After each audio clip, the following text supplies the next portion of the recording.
too. That's even when we do come to a complete stop. Folks, the roads out here can get quite bumpy. This is a real truck and I am really driving it. Please be sure to hold tightly onto any and all loose personal items that you brought on board. With that being said, our first stop on the reserve today is here in the Little Maturing Forest. This is where animals like to rely on their natural camouflage to blend into their surroundings.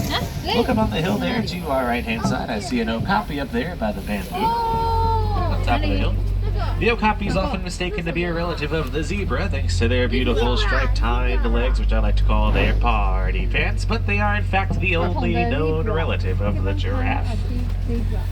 Over here on the left-hand side, I'm seeing some greater kudu, beautiful type of forest-dwelling antelope. And you can tell that these here are female because they don't have any horns, but the horns on the male greater kudu can reach a whopping 6 feet long, believe it or not.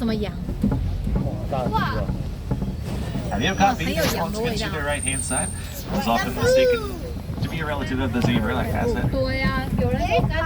They did also receive the nickname the ghost of the forest because they're rarely seen. Up there on the hill to the right-hand side, a bit hard to see. There is a black and white bird up there called the saddle-billed stork, kind of hiding behind the bushes though.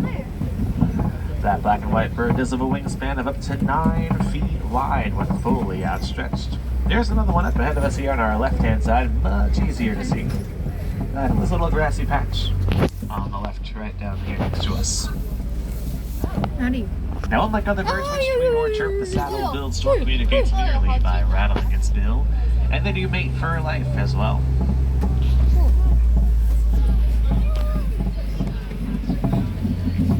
Now look very closely up there on the hill to the left-hand side. And out there in that corner ahead of us, right up against the rock wall on top of the hill, you'll see something laying down there. That's a black rhino. Right up against the rock wall up ahead there on the left.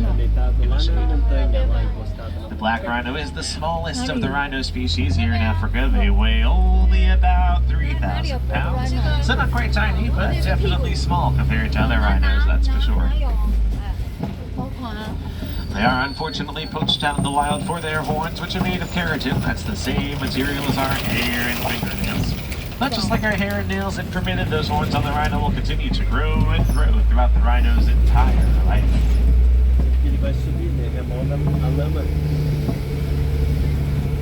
A bit of a fork in the road here, but let's keep on traveling north. I'll take you folks down toward the Safi River. That's an important water source to the animals of the forest. One animal to keep an eye out for down here will be the Nile hippo. They can hold their breath for several minutes at a time under the water, but looks like we'll actually find some up on land. Just a bit on the right-hand side. I'll also find some pink-backed pelicans here on the right. They get their name from the delicate pink color that appears on the skin of their backs during their mating season. And they do prefer to feed in quieter backwaters, just like these out in the wild. Oh my god! Here's our great view of hippos, sunbathing on the shore over there to the right.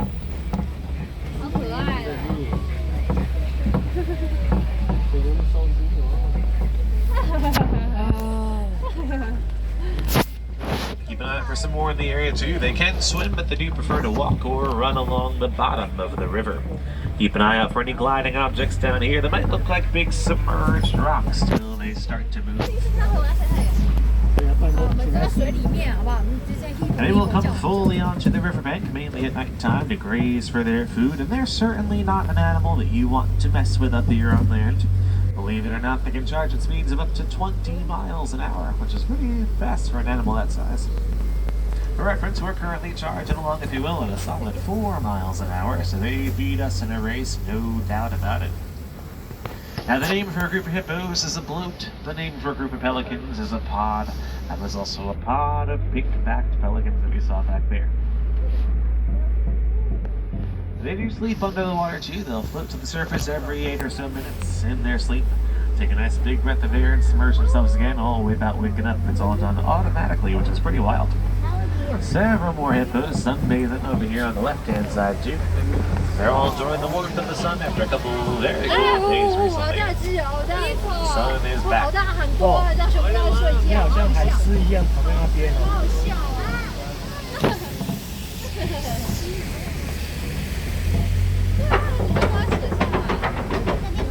We've gotten very lucky so far. Gonna keep on going here.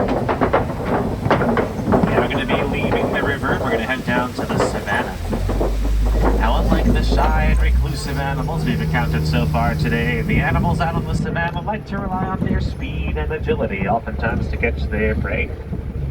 And I gotta tell you folks, they're usually just a tad easier for us to spot out here on the wide open grasslands of the reserve.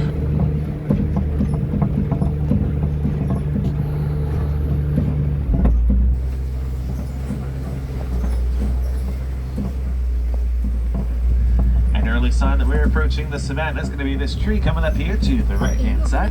It's known as the baobab tree, nicknamed the upside down tree. The baobab will remain leafless for up to 9 months out of the year. It's going to store thousands of gallons of water in its trunk, which can be incredibly useful during the intense periods of drought out here, kind of like a big natural water tower. In the meantime, though, just like that, we're making our way out onto the savannah, which is home to some of Africa's most famous and well-known animals, such as lions, giraffes, and zebras, to name just a few. Keep an eye on the animal spotting guide over your head of the truck, and of course another eye on our beautiful surroundings out here. So we're getting pretty lucky already. Look over here on the right-hand side, we'll find a couple of Maasai giraffes. Maasai giraffe can reach heights of approximately 17 feet tall. They're also well known for their incredibly long prehensile tongues. Prehensile is just a fancy word that means they use their tongues the same way that we humans use our fingers. Use them to grasp at leaves and twigs, pick things up off the ground, and the like. They also use their tongues to clean out their own eyes and ears. Not sure how tasty that would be, but that's just me. Different strokes for different folks, I guess you could say. But actually notice that the leaves on these trees here to the right all start at about the same height off the ground. That's because it's about as high as the tallest giraffe out here can reach. The Maasai giraffe does have quite the appetite. They actually spend up to 15 hours of their day just eating the leaves and moss off of these trees around us.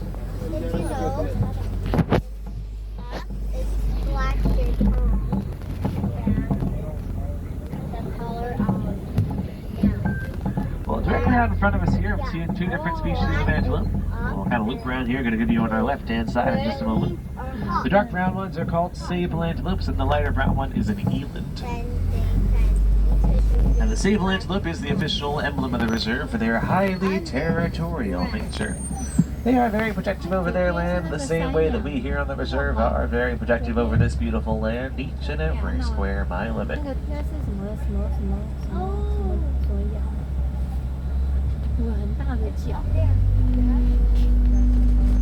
See them right up ahead here on the left-hand side. Oh, there, lying down. They are one of the few antelope species. In a fight or flight scenario, they will choose fight. Yeah, this will mainly choose flight. But these sable antelopes will always fight back against their predators. Pretty cool.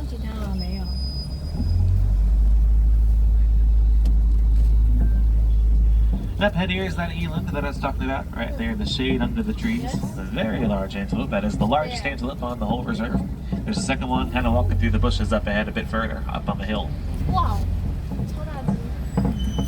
They are about 6 feet tall at the shoulder when fully grown. And they're a highly endangered species. But 50% of them worldwide do live in protected wildlife areas, just like this one out in the wild. So we are very intent on protecting them, keeping them around as a species for as long as we can. We're also passing by some termite mounds here on either side of us. The termite mounds are as strong as concrete. They can reach heights of 20 feet tall, and they're made of a mix of soil, saliva, and dung. They aren't only used by termites though. Elephants also like to grind their tusks against them. Once they grind them down far enough, antelopes will stand on them to get a much better view of their surroundings out here.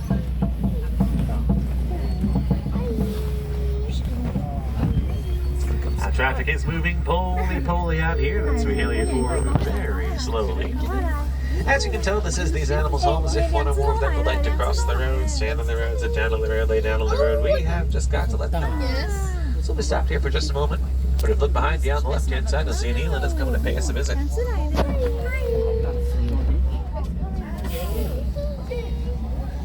Walking right alongside us there on the left.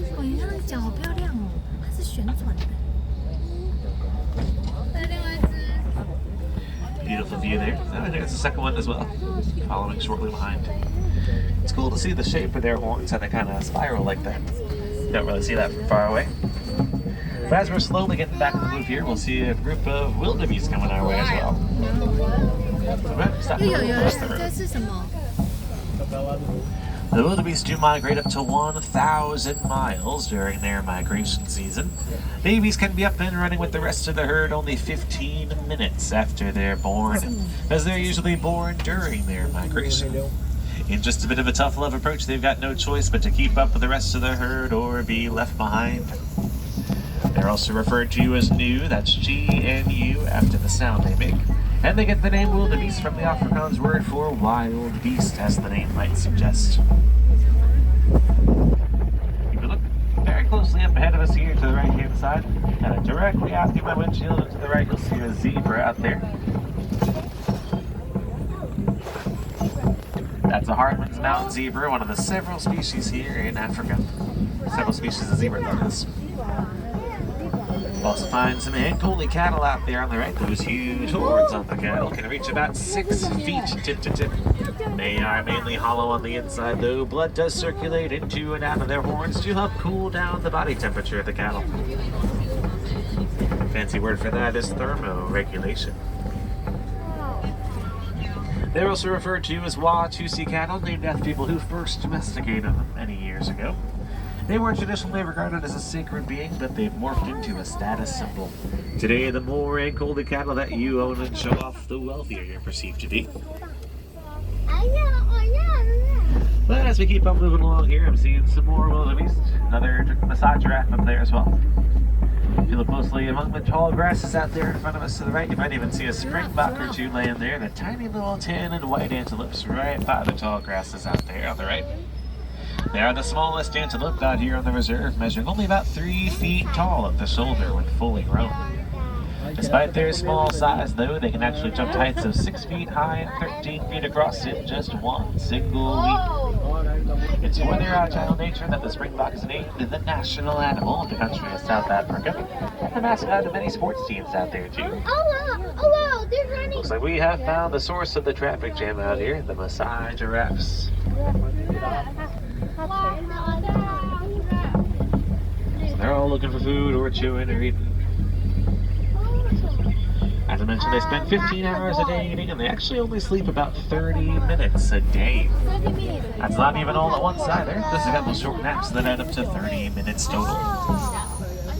Beautiful views here on the other side. That's a girl. I think that's a girl. Oh, that's a boy. They'll sleep standing up or sitting down, but never fully laying down. They always like to remain at least semi-aware of their surroundings in case of potential predators in the area. Though they are gentle giants, the Maasai giraffe certainly has a very powerful kick when it's provoked out in the wild. Their legs alone are between 6 and 8 feet tall on average.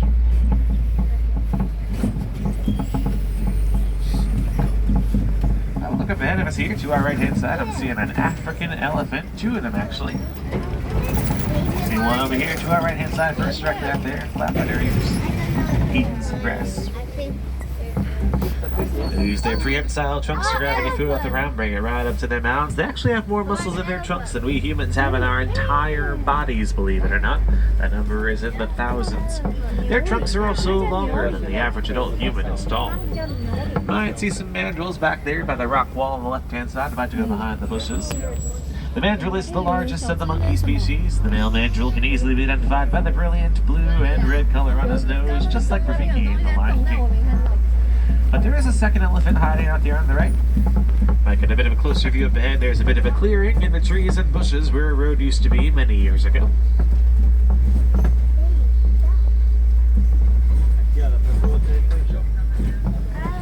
Look at that one back there behind us. It's a bit of a different color than the first one. That's not the elephant's skin, though. That is actually some red clay that the elephant has kind of scraped onto its back. We'll head over to the red clay pits. I'll show you where they hang out and where that elephant got that clay from.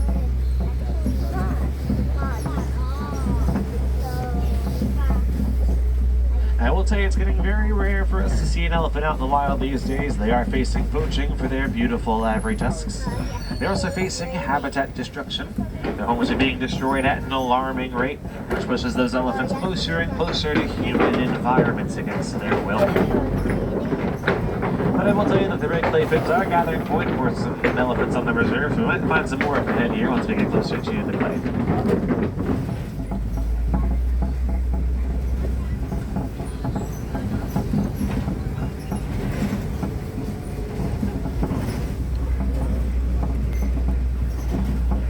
Alrighty, well here's the red clay. We'll actually see some tusk marks in the clay here on either side of us. Probably left by that elephant that we just saw.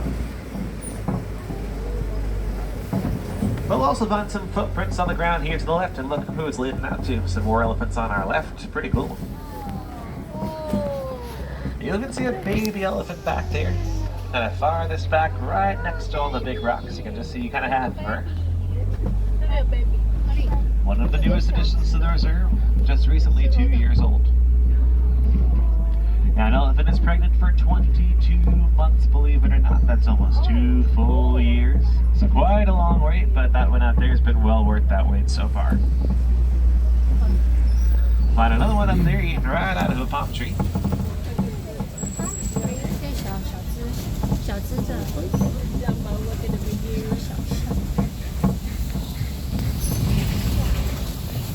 So the elephants are actually going to eat the clay as well. Helps provide them with a ton of nutrients. Like I said, not only do they eat it, but they also kind of roll around in it, rub it onto their backs, helps act like a natural sunblock for them. So they are very intelligent animals indeed. And since they also eat that clay off the clay pits, I guess you could say that makes them one of the only animals to eat their sunblock too. They're continuing to get great views of them out there on the left-hand side.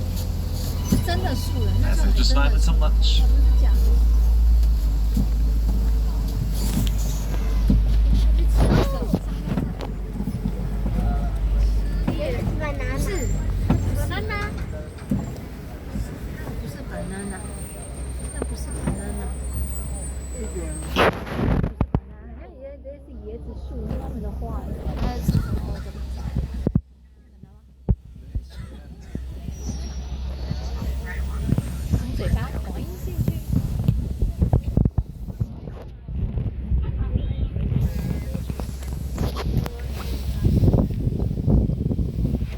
Sounds like there is some more traffic in the road, but this isn't too bad of a place to stop if I do say so myself. Maybe the elephant there on the left-hand side. A nice savanna breeze as well.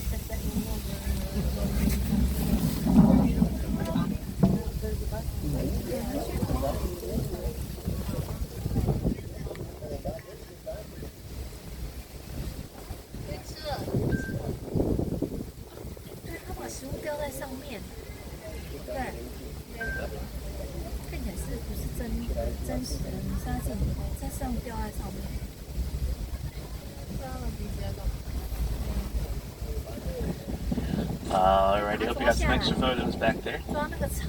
We are moving again. I think we were waiting on a white rhino. So hopefully we'll find some white rhinos somewhere up ahead.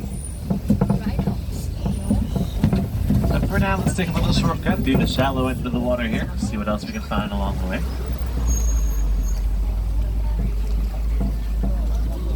It's right up ahead of us here to our left-hand side. I'm going to see a whole big group of flamingos coming up.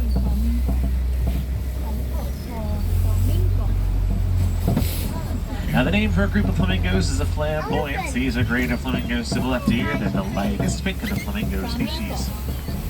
They get their pink color from the brine shrimp that they love to eat. That's high in beta-carotene. The baby flamingo will hatch gray. It'll take up to 1 full year for them to start turning pink. By the time they reach about their second birthday, though, they're usually just about fully grown and fully pink as well. Flamingo.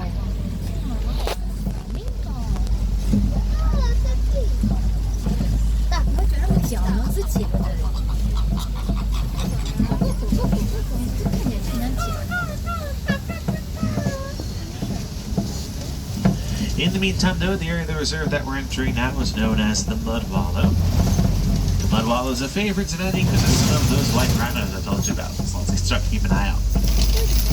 You'll love to roll around in that big puddle of mud there on the left to help soothe and protect their skin, similar to the elephants and that red clay. So we'll see if we can find any muddy white rhinos in the area.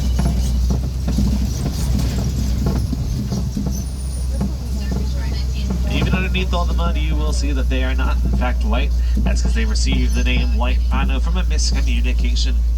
They were named for their wide mouths. The Afrikaans word for wide is weit, that's W-I-T. English speakers misinterpreted the word fight. They thought it meant white and not wide. The name kind of just stuck, and that's why they're called white rhinos today and not wide rhinos.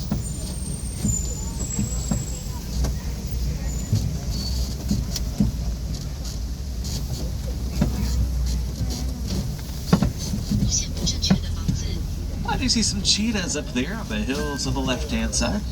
Right up there. Laying in the shade, very flat with their heads picked up. Or with one of their heads picked up. The cheetah is the fastest land animal that can charge at speeds of 16 miles an hour. Achieving that speed in just 3 seconds from a standing position. And the cheetah is a sprinter, not an endurance runner. They're only going to sustain that speed of 60 miles an hour for a couple of hundred yards at a time before slowing down quite a bit. Other than that, the cheetah is the only big cat to hunt during the daytime. They're also the only big cat that can purr.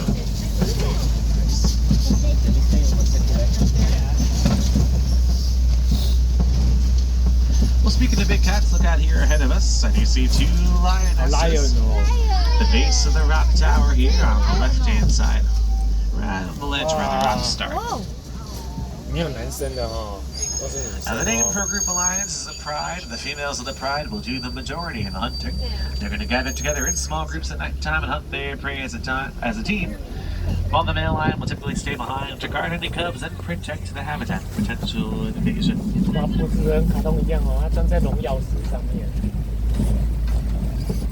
Up ahead of us to the right-hand side, I also see some water bucks. They're going to be up on the hill there, soaking up the sun. The water buck is an antelope that prefers aquatic environments, and they're known for their heart-shaped noses, as you can see there too. Look out there on the right, I see some of those white rhinos out there. As predicted, they are kind of covered in that mud you'll see there on their sides. We'll kind of loop around here, we'll try for another view of those white rhinos as well, in just a moment. And the lion is a mainly nocturnal animal. That's because their eyesight is just about the same quality as ours is during the daytime. Look up there on the left, you'll find a sleeping male lion up there, right in the shade where the sun meets the shade. And once the sun goes down, their eyesight can be up to 6 times better than ours is at night. They'll take advantage of that natural night vision, which helps to guide them through that nightly hunt for theirs out in the wild.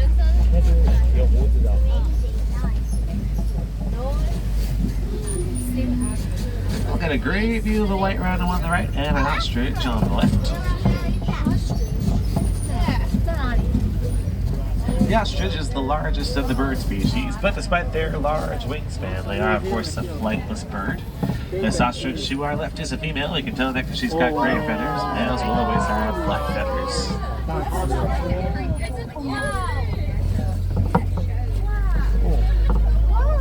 Even another white rhino up ahead here to our right. And one of the ostriches has laid some eggs recently, which we are very excited about. I'll show you these eggs up ahead of us here. We'll see him on the grass in the shade over to the right-hand side. The ostrich eggs are incredibly strong and incredibly heavy too. The average adult human could stand on top of one with their entire body weight and not even crack it. One ostrich egg weighs about the same as 2 dozen chicken eggs. Very strong and quite heavy indeed, practically indestructible. Alrighty, well we are heading back to Harambe, folks, but we do have just one more stop to make before heading back, and that stop is at Magadi Glen, which we're entering now. Magadi Glen is home to most of our reserve warden, which we can start to see up ahead here, the trees. The reserve warden's in charge taking care of all the animals out here on the reserve, and it looks like the warden's domesticated some Nigerian dwarf goats. And they are up on the hill in the backyard. They might look like cute little baby goats up there, but they are in fact fully grown adults. That's just about as big as they get, hence they are named dwarf goats. They are one of 2 commonly domesticated animals out here on the reserve, and they're domesticated by the villagers of Harambe for their milk, which has a very sweet taste and is beneficial to us villagers both nutritionally and financially. The goats are also known for their highly playful nature too. It's that playful nature of theirs that helps them to establish a sense of dominance and hierarchy within the group. Alrighty folks, well just because we're leaving the reserve today does not mean that our part in helping these animals and their habitats has to end just yet. Acts as simple as recycling your paper and plastic products and conserving energy and water whenever and wherever you can.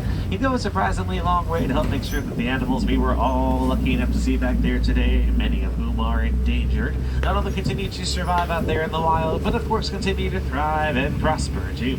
The beauty of all these acts is that they can all be done from wherever in the world you happen to live, and they can all be done starting today. And once again, folks, my name is Ryan. I'm from Long Island, New York. It's been my absolute pleasure to be your safari guide today. If you have any questions or comments you'd like to share, I'd love to hear from you. My window's quite literally always open, so please don't hesitate to come right on up to the vehicle after the safari is over. If we have any wilderness explorers on board, you've been riding aboard the Simba 1. That's Simba and the number 1, so don't forget to collect your badge. And be sure to take a nice good look around the vehicle before you go today. Double and triple check your rows. It's been a slow but very bumpy journey today. Stuff may have fallen out of your pockets or bags to either the floor of the vehicle or the bench next to you. Don't want anyone to leave any important items behind. Take a good look around the vehicle before you go. But in the meantime, the time has come to say goodbye. To say goodbye, though, is way too sad and far too final. Instead, out here, say queen, which means to go well with the hope that